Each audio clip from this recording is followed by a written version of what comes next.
الرحمن الرحيم. لا يتخذ المؤمنون الكافرين أولياء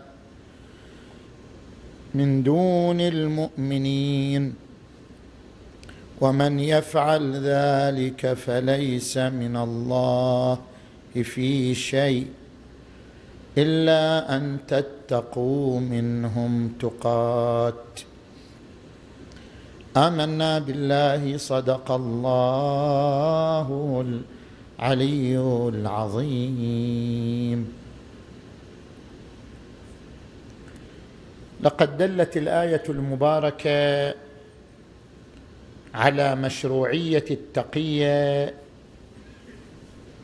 حتى في حال الإكراه على كلمة الكفر.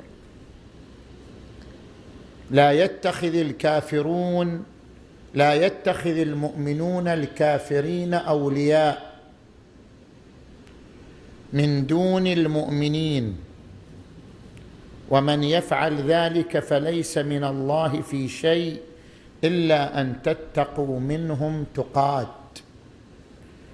فإذا جازت التقية في كلمة الكفر جازت فيما هو أقل من ذلك، كأن يصلي الإنسان خلاف مذهبه أو يتوضأ خلاف مذهبه تقية.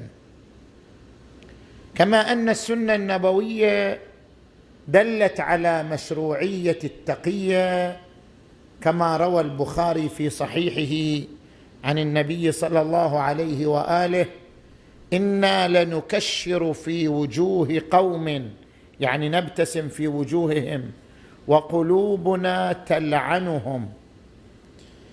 فهذه المدارات بمعنى أن يبتسم الإنسان لإنسان وإن كان مختلفا معه قلبا، لم يعتبرها النبي نفاقا، وإنما اعتبرها أمرا مشروعا إذا كان يصب في إطار تقديم الأهم على المهم.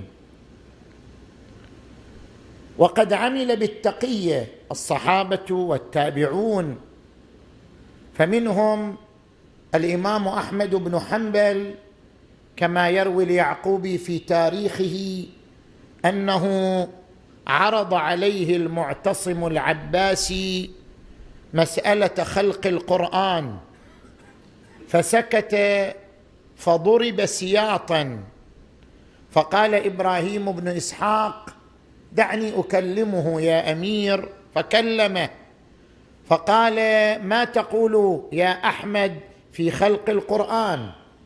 قال: أقول بما يقوله أمير المؤمنين. قال: تقول: أقول بما يقوله أمير المؤمنين في خلق القرآن. فقال: أقول بما يقوله أمير المؤمنين في خلق القرآن. ونجا بنفسه فاستخدم التقية، مع أنه كان يرى قدم القرآن ولا يرى مخلوقيته، لكنه استخدم التقية من أجل دفع الضرر عن نفسه.